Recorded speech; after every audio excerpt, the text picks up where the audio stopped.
dosa itu penghambat, diantaranya doa dikabulkan. Ya, dosa penghambat doa dikabulkan. Ingat itu. Jadi antara penghambat doa terkabul itu ya maksiat, dosa.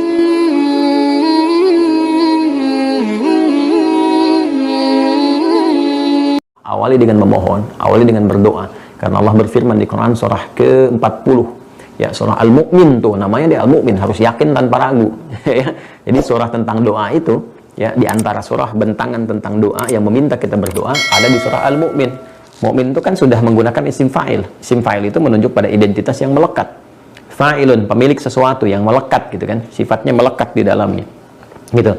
Jadi kalau sudah melekat artinya di sini menggunakan kata iman, ya, amana yu'minu imanan fahuwa mu'min. Jadi mukmin itu adalah orang yang imannya melekat pada dirinya. Nah, di surah Al-Mu'min ini, di surah Al-Mu'min di ayat yang ke-60, surah ke-40 ayat ke-60 itu berisi tentang permohonan doa kepada Allah, dan Allah yang langsung memerintahkan, wa qala rabbukum ud'uni astajib lakum, ya, innal ladzina yastakbiruna an ibadati sayadkhuluna jahannama dakhirin, kan. Jadi kata Allah Subhanahu wa taala, wa qala rabbukum ud'uni astajib lakum, dan Allah Subhanahu wa taala Rabb yang memperhatikan kalian. Tadi saya uraikan di awal kata Rabb, memperhatikan, merawat, melindungi, memberikan kebutuhan, penyertaan dalam kehidupan, itu memerintahkan kalian untuk bermohon, berdoa kepadanya, minta sama Allah Subhanahu wa taala. Kata Allah, astajib lakum, aku akan jawab pada kalian. Innal ladzina yastakbiruna an ibadati, innal ladzina yastakbiruna an ibadati, ya, sungguh orang-orang yang sombong, memalingkan dari doa kepadaku sebagai ibadah. Jadi doa itu bagian dari ibadah, ya. Bahkan puncak doa itu nanti sholat. Sholat itu kan secara bahasa namanya doa, karena di dalam sholat semua isinya doa semua, ya. Jadi orang-orang yang nggak berdoa, kata Allah, itu orang sombong, seakan-akan nggak butuh, padahal dia itu dalam hatinya pun mengerjakan sesuatu masih butuh bantuan, ya. Dan tidak ada pembantu yang paling utama yang membantu semua urusan kita, penolong, ya. Kalau pembantu kita bisa istilahkan di kalangan makhluk, ini penolong dalam semua aspek kehidupan kita, dan puncak bantuan itu kan pertolongan sifatnya. Karena itu kita memohon ma'unah, pertolongan, kita minta sama Allah, iyyaka na'budu wa iyyaka nasta'in, ya kan? Jadi puncak pertolongan semuanya kembalinya pada siapa? Kepada sang penolong, itu Allah Subhanahu wa taala yang tahu tentang kita semua. Dan pertolongan itu disandingkan dengan ibadah. Karena itu kita minta ibadah untuk dapat pertolongan. Ya, ibadah itu abada ya'budu, kita minta untuk beribadah, kita beribadah untuk minta, bisa dibalik-balik, kita beribadah namanya na'budu, kita ikrarkan kami menyembahmu saja ya Allah, ibadah kepadamu, iyyaka na'budu. Untuk apa ibadah? Supaya dapat pertolongan. Wa iyyaka nasta'in, kita ucapkan setiap hari, iyyaka na'budu wa iyyaka nasta'in, iyyaka na'budu wa iyyaka nasta'in 17 kali dalam sehari. Iyyaka na'budu wa iyyaka nasta'in, yang pokok 17 kali, ya kan?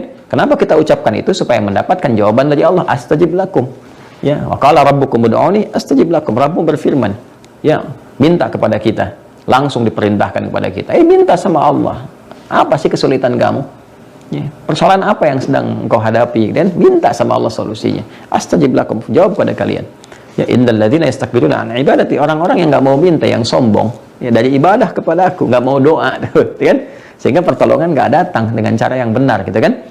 Nah, mereka akan dijamin masuk ke dalam neraka dalam keadaan yang sangat hina, gitu ya. Jadi sombong seakan-akan nggak butuh dengan Allah, padahal dia aja diciptakan oleh Allah, ya, akan kembali kepadanya, tapi nggak merasa butuh. Kata Allah, ya udah, tempat kembalimu itu bukan kepada rahmatku, tapi kepada murkaku. Ya, karena itu kalau belum tersentuh untuk minta, atau ada permintaan yang belum kemudian sampai terasa terjawab dan sebagainya, cek dulu, mungkin ada yang salah dalam diri kita. Apa di antara kesalahannya? Nah, itu nama selain Al-Mu'min apa? Ghafir. Surat itu kan disebut dengan Mu'min dan Ghafir, kan? Al-Mu'min itu menunjuk kepada keyakinan tanpa ragu, jadi kalau mau minta, yakin, ya, kuatkan dengan iman. Dan Ghafir itu gambaran dari pengampunan yang bersumber dari unsur-unsur dosa asalnya. Jadi ada dosa, sumbernya diampuni oleh Allah. Sifat Allah yang memberikan ampunan kepada dosa sejak awal muncul disebut Ghafir. Kalau terakumulasi dosanya, nanti dari dzambun jadi dzunub. Makanya di surat ini ayat ketiganya, ayat ketiga di surah 40 ayat 3 itu dimulai dengan minta ampun dulu. Ya, disebutkan kalimat ghafirnya, ghafiriz dzambi wa qabilit taubi. Allah Maha Ghafir, ya, menghadirkan sifat mengampuni dzambi terhadap dosa yang baru muncul. Jadi dosa itu penghambat, diantaranya doa dikabulkan. Ya, dosa penghambat doa dikabulkan. Ingat itu. Di antara penghambat doa terkabul itu ya maksiat, dosa. Seperti Nabi sampaikan, tsumma dzakara rajula yutilus safara, ya, tsumma dzakara rajula yutilus safara as'atha aghbara, ya, yamuddu yadayhi ila sama Fayaqulu ya Rab, ya Rab. Faqala Rasulullah SAW, anna yustajabu lahu. Ya, seperti dikisahkan oleh Nabi, seorang lelaki menempuh perjalanan jauh dengan harapan bisa terkabul doa. Dalam perjalanan kan doa terkabul karena lelahnya itu. Kalau perjalanannya baik, kemudian sampai dia penuh debu, ya, menunjukkan perjuangan dia di jalan. Setelah itu apa yang dia lakukan? Mengangkat tangannya ke langit, ya mudu yadahi ilas sama. Mengangkat tangan kan di antara doa yang cepat terjawab. Fayaqulu ya Rab, ya Rab, ya, dan dia berkata memohon dengan asmaul husna, ya Allah yang berjanji memberi, ya Rab, gitu kan. Nah, apa yang terjadi ketika dia minta komen Nabi apa? Biasanya kan orang like, share, komen gitu kan. Ini nggak di like oleh Nabi, ya, di komen, tapi komennya nggak seperti yang diharapkan. Jadi nggak di like, terus ada komennya dan di share dengan komen yang ini gitu oleh para sahabat yang lain. Apa komennya? Kata Nabi, anna yustajabu lahu. Bagaimana doanya bisa dijawab tuh? Kata Nabi, isyaratnya bagaimana doa bisa dijawab? Padahal dia melakukan 3 hal yang seharusnya mempercepat 3 kali lipat pengabulan doa. Dalam perjalanan pada ketaatan, tangannya diangkat, ya bermohon. Nanti kita akan belajar.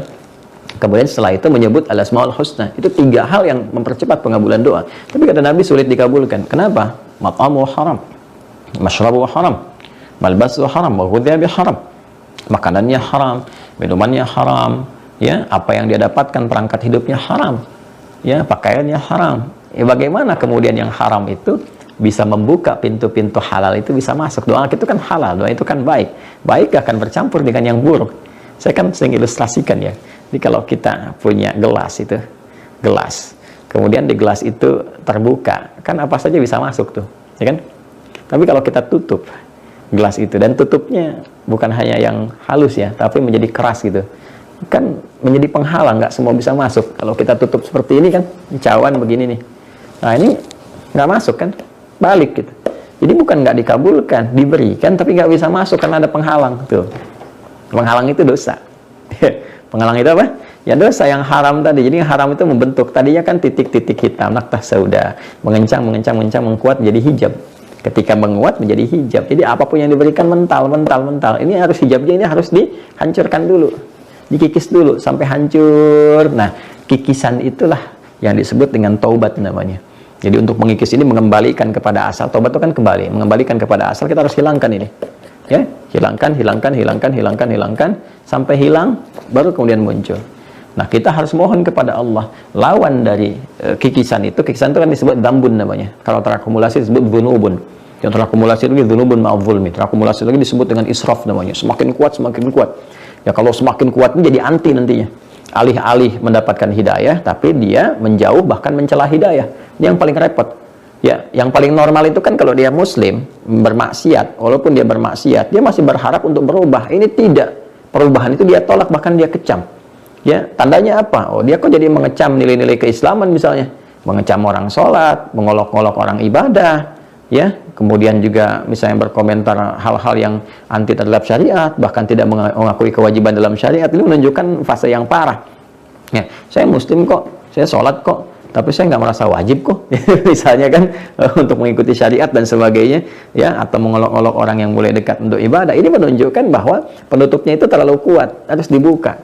Nah, dzambun itu lawannya ghufran, dari akar kata ghafara, ya. Jadi lawan dari dzambun itu untuk mengikisnya harus tobat, untuk membawa, kalau kita pemecah godam, pemecahnya itu, nah itu untuk harus memecahkan dzambun ini, lawannya apa? Ya, akar kata dari ghufran, ya, atau ghufranun, sesuatu yang melahirkan ampunan untuk godam pemecah ini. Nah, maka Allah kemudian menyertakan sifat terbaiknya di asmaul husna-Nya untuk membawa sifat ghufran ini. Ya, sifat ghufran ini dari kata ghafara yaghfiru, ya, ghufranan, dibawa, dilekatkan kepada pemilikan Allah Subhanahu wa taala. Tadi sesuatu yang mengandung kepemilikan jadi identitas disebut isim fa'il kan? Ghafara itu isim fa'ilnya ghafir. Kalau dia naik kepada yang superlatif bentuknya nanti jadi ghafar.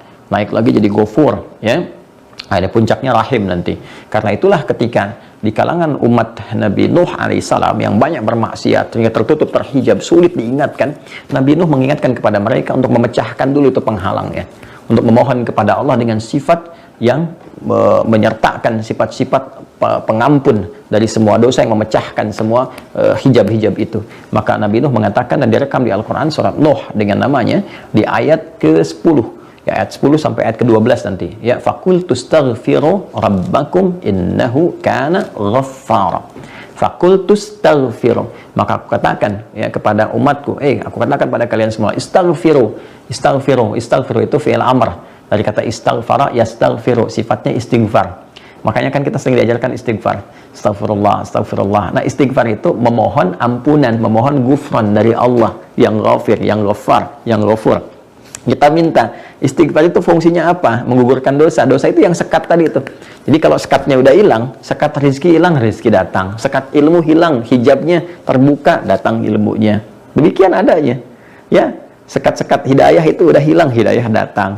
Ya, cara membukanya bagaimana? Dengan istighfar, taubat itu awalnya. Ya, makanya ketika Nabi Nuh mengatakan pada umatnya, "Faqultu astaghfiru rabbakum." Ya, Nabi mengajarkan kita istighfar kan? Nabi aja istighfar. Ya, sehari itu bisa 100 kali Nabi istighfar. Selevel Nabi loh, dijamin surga, dekat dengan Allah, akhlak mulia, mesti istighfar. Oke, kita diajarin istighfar setiap selesai sholat kan? Astagfirullahaladzim, alladzi la ilaha illa huwal hayyul qayyum wa atubu ilaihi. Taubat kan? Tuh. Istighfar, sandingkan taubat untuk apa? Memecah hijab. Ya, kalau hijabnya terpecah, sudah penghalangnya itu hilang, sudah terbuka, datang hidayah, nurnya datang. Nuruhum yas'a baina aydihim wa bi aymanihim. Jadi cahaya Allah diberikan kepadanya untuk membimbing kehidupan dia. Nah, jadi itu. Ya, jadi kalau sudah dikatakan, Nabi Nuh sampai membentuk solatif tuh kalimatnya, bukan ghafir lagi, ghaffar. Ya, kata Nabi Nuh, faqultu astaghfiru rabbakum innahu kana ghaffar. Sungguh Allah itu punya sifat ghaffar. Kalau disebutkan ghaffar berarti superlatif dari ghafir. Kalau bentuk superlatif berarti dosanya pun sudah super. Bukan dosa biasa, karena mereka ngancam tuh kalau nggak pergi kami lempari nanti, gitu kan? Nah, nyebut orang gila, orang gila, tuduhan itu udah macam-macam. Nah, Nabi Nuh itu dengan sifat kerasulannya masih sayang, karena harus sayang umat. Rasul itu harus penyayang, harus penyayang, harus punya sifat-sifat kebaikan, sifat kasih gitu kan, ulas asih. Jadi Nabi Nuh minta, ya kalian mintalah, minta buka hijabnya supaya kalian melihat kebenaran, lihat hakikat kemuliaan kan. Kalau sudah seperti itu apa yang terjadi? Terkabul doa. Bahkan kalau tinggi istighfar itu belum bermohon, diucapkan, terfikir, datang. Makanya ayatnya kan dilanjutkan, yursilis samaa 'alaikum bidrara wa yumdidkum bi amwalin wa banina. Jadi semua tuh, wa yaj'alakum jannatin wa yaj'alakum anhar. Jadi luar biasa tuh. Ya, yursilis samaa 'alaikum bidrara. Kalau kalian sudah terbuka hijab, mudah bagi Allah menurunkan hujan dari langit. Yang ini gambaran keberkahan. Ya, yang mereka kan banyak bertani, banyak juga macam-macam. Itu gambaran keberkahan itu kan hujan, gambaran keberkahan. Ya, diteruskan wa yumdidkum bi amwalin, dan kemudian Allah mensupport kalian dengan limpahan harta benda. Ya, wa banina, dan keturunan-keturunan terbaik, memberikan kalian kebun-kebun yang indah, sungai-sungai yang mengalir dan sebagainya. Karena kebutuhan sesuai dengan masanya. Ya, kalau kita sekarang terjemahkan dengan ya apalah perangkat kehidupan, sandang, pangan, papan. Ya, selain papan ada karpet, selain karpet ada yang lain. Gitu ya. Nah, itu ghafar kan? Puncak terkecilnya ghafir. Suratnya disebut surat Ghafir. Surat ke-40 itu. Jadi dosa sekecil apapun itu akan menghijab ya, dan mengurangi kualitas atau bahkan kuantitas pemberian dari hasil doa. Jadi suratnya disebut Ghafir. Jadi kalau pengen dikabulkan doanya, ya maka yang pertama bersihkan hati dulu. Ini semua terangkai ya. Indahnya Al-Quran itu kalau kita ngaji komprehensif, semua terangkai. Dari penamaan suratnya, isinya, korelasi antar ayat dan sebagainya. Jadi bukan otak-atik. Ya, otak-atik muncul di TikTok, diketik ketok keluar gitu kan, nggak begitu caranya. Ya, jadi ada ilmunya, ada perangkat-perangkatnya, ada kesinambungannya. Para ulama membuat kitab-kitab untuk mengaitkan itu semua, ya, menjabarkan kepada kita. Jadi semua nyambung. Jadi bersihkan diri kita, lalu setelah bersih, minta dengan keyakinan mukmin. Makanya dikatakannya di Quran surah ke-40 tadi, di ayat yang ke-60, wa qala rabbukum ud'uni astajib lakum. Ya. Jadi ketika engkau memohon kepada Allah Subhanahu wa taala dengan dua sifat tadi, maka Allah cepat mengabulkan kepada kita. Nah, turunannya bagaimana? Nah, ini akan kita bedah pelan-pelan. Yang pertama, kita akan bicara tentang rahasia ya, cepat terkabulnya doa dalam Al-Qur'an. Jadi, kita mengeluarkan korelasi antar ayat, membuat sebuah pedoman yang utuh tentang doa. Nanti insya Allah satu saat semoga Allah berikan kesempatan supaya saya bisa tuliskan itu kan, sehingga lebih terukur. Oh, ini seperti ini, caranya begini, ya secara fisikal misalnya bagaimana membuka tangan itu seperti apa, dalam kesempatan bagaimana, kalimat apa yang dibacakan sampai kita terarah. Ya, tadi kan poin pertama sudah dapat ya, tentang kenapa manusia itu perlu berdoa, sudah kita jabarkan. Dan yang kedua, bagaimana pembuka dalam doa, sudah kita sampaikan. Pembukanya kita harus membersihkan keadaan diri kita dulu, ya, karena kita akan memohon kepada yang maha baik dan maha suci. Allah itu maha baik, maha suci. Maka semua yang harus disampaikan kepada Allah harus baik dan juga dalam keadaan suci. Karena itulah kita mencoba menyucikan diri kita dulu dan memohon dengan segala yang baik-baik. Ya, karena Allah hanya menerima segala yang baik. Innallaha thayyibun la yaqbalu illa thayyibah. Allah itu maha baik, tidak menerima kecuali yang baik-baik. Allah itu maha suci, tidak akan sampai kepadanya segala permintaan kecuali dalam keadaan yang bening, yang suci. Maka sucikan diri kita dengan taubat terlebih dahulu, istighfar. Makanya ada dalam doa itu istighfar dulu, memuji Allah Subhanahu wa taala, bersalawat pada Rasulullah, kan? Baru kita pelan-pelan bermohon sesuai dengan hajat kebutuhan kita, bukan sekedar keinginan kita. Ya. Setelah itu tadi apa? Minta dengan permintaan yang yakin. Nanti kita susun nih, lihat contoh-contohnya bagaimana para nabi, para rasul, orang-orang saleh minta. Dan itu diberikan petunjuk oleh Al-Quran, ditiru oleh kita. Nanti semua akumulasinya dikumpulkan pada petunjuk Nabi Muhammad SAW.